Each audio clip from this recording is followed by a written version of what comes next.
Hey guys, this is JKD Yugioh here. This is a Traptrix Gravekeeper deck. Basically we're starting a new series and it's going to be Traptrix, different variations of Traptrix.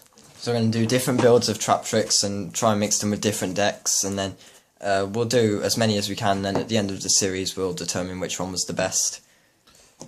Okay then, so this is Gravekeeper Traptrix. So the monsters are one Malefic Cyber End and one Malefic Stardust, basically. Cyber End Dragon for pushing for game, because it's the big boss monster of the deck. Because obviously Gravekeepers aren't the biggest beat sticks, so this guy's really good. And you're obviously going to be trying to get Necro Valley on the field all the time, so he's safe. And Stardust because it protects Necro Valley, and it's just another Malefic monster to get out. Summon. Yeah, it's a good card.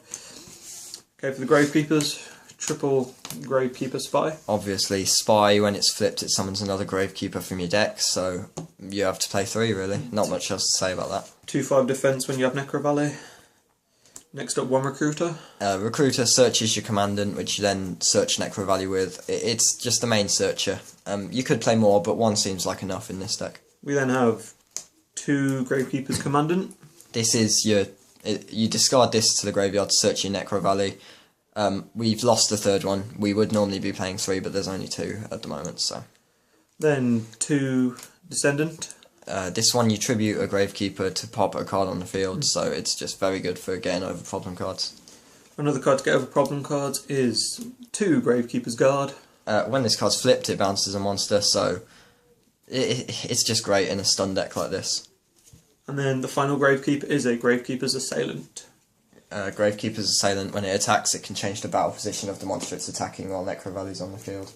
Okay, that's the Gravekeeper engine. So Assailant gets over Ophion, so that's a useful thing to know. So the Traptrix is triple Melio. Not great with its name. We think that's how you pronounce it anyway. Yeah. Let's have a look at this. Basically, when you... Traptrix Traptrix Melio. Okay, we'll go with that. Cool. So, basically when it's normal summoned, you can add a normal trap hole to your hand. A normal hole trap card. So it searches your bottomless, searches trap hole, Traptrix trap hole. So it makes every trap hole you run searchable. So have a second effect as well. And yes, when it's special summoned, it pops 1 card your opponent one spell and trap your opponent controls, and also cannot be affected by the effects of normal hole trap cards. So basically, no bottomless. If people are playing bottomless against you in game 1, it won't affect these guys. And the other is 2 Atrax, because Atrax is also unaffected, and it lets you play trap cards from your hand. Yeah, the effect of you can activate whole normal trap cards from your hand, and then the activation of whole normal trap cards cannot be negated while this card's on the field. It takes your opponent by surprise and stops them getting their monsters through, hopefully. So with Atrax on the field, you can set nothing, and then you can play like a bottomless from your hand, and it's just useful. Okay, for the spells, it's mainly Gravekeeper cards. So we have obviously the 3 Necro Valley. This card is brilliant. Shuts down Dragon Rulers pretty well. It's the main reason people play Gravekeepers. Probably the main reason of the deck. Gives the them 500 boost. attack boost is great as well. So great for cards like Spy. Double Stealth. It's absolutely brilliant. You activate it and get 2 Gravekeepers from your graveyard to your hand, and it's unaffected by Necro Valley, so you can do it with Necro Valley on the field. And then a really mean card, 1 Royal Tribute. Gutted this has gone to 1, but it's still an amazing card to play. It gets rid of all monsters in you and your opponent's hand, so you can get a good first turn setup, then Royal Tribute. We then have triple MST, just as a staple, and the Dark Hole. That's it for the spells. Right. And now traps. A very heavy trap deck. How many traps is it? 1, 2, 3. 12 traps. 12 traps. So we have Compulse, TT, and Warning, just staples. Card that I quite like with Gravekeepers is Rite of Spirit. It's reborn for Gravekeepers and it's unaffected by Necro Valley, so it's a very good card. It's good because Call the Haunted and things like that don't work, but this does. It's just useful. And then Starlight Road. Just because people will side in Malevolent Catastrophe against this deck. also stops Dark Hole, which is useful. Stops Dark Hole, yeah, Blackwings with their Triple Icarus and maybe Delta Crow. It's just a useful really good card, and Stardust are in the extra deck anyway. It's not completely dead now. Heavy Storm's gone. It's still a good card. For the Traptrix, 1 Traptrix Trap Hole of Nightmare. Stops effect monsters activating their effects the turn they're normal summoned. It's a good card, I think, but the fact, not normal when they're summoned, but it only works when an effect monster's summoned like the turn they're summoned, so it's not great. It's a good card. You could play 2, but it's probably better to play 1. It's keep good it safe. to have it 1 just because it's searchable. And then we have the 1 Deep Dark Trap Hole. It's a really good card if you play like a deck like Dragon Rulers or anything that special summons higher level effect monsters. And an Acid Trap Hole for a defensive deck. This would be good when Ghost Tricks come out. So these 2, I mainly play these 2 because they are searchable. Just extra targets. And then your basic, the 1 Bottomless and triple Trap Hole. Trap Hole. Trap Hole's almost as good as Solemn Warning in lots of cases. Everyone loves Bottomless, and they're all searchable. If we had a Void Trap Hole, we would probably be playing that. So if you've got a Void Trap Hole and plan on building this deck, definitely throw one of those in, because that's definitely a very good card.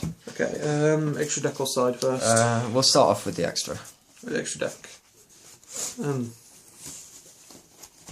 First up, 1 Cyber End Dragon. This is because it's just for the Malefic target. Just to get Malefic Cyber End out, we then have double Stardust Dragon. 1 for Starlight Road, 1 for Malefic Stardust. Yep, because they're both, it's what you've got to have these in the extra deck. We then have 1 Master Key Beetle. Protects Necro Valley, so, and that's pretty much it really. It's when you can't get Malefic Stardust out, this is your next best thing. And the 1 Crazy Box.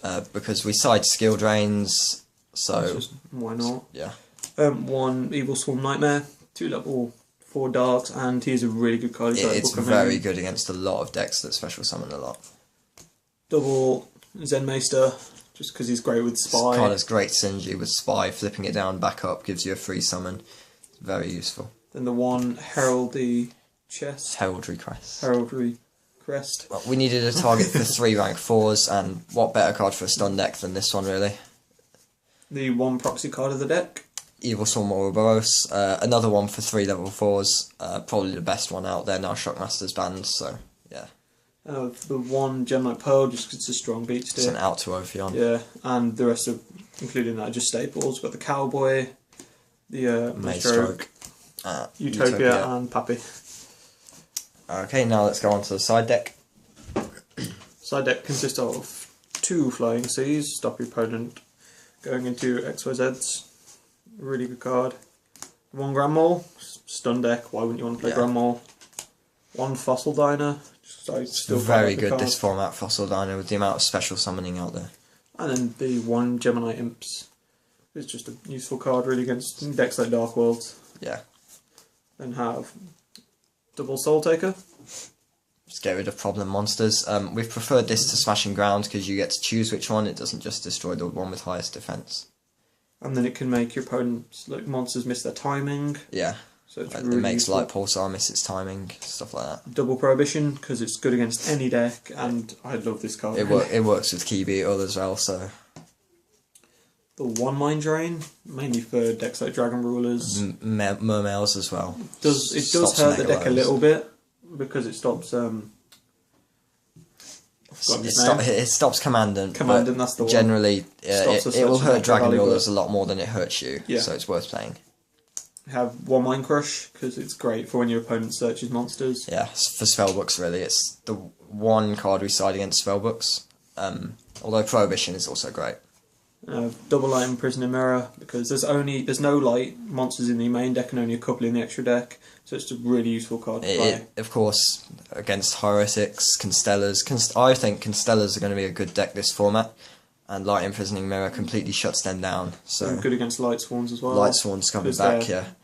And then the final 2 cards are double 2 Skill Drain. Skill Drain, so great with Crazy Box, and just a really good card against good with the Malefics, Crazy Box, and yeah, obviously it does hurt you a lot, but it's good. It hurts other decks more. So that was the deck, guys. We hope you enjoyed it.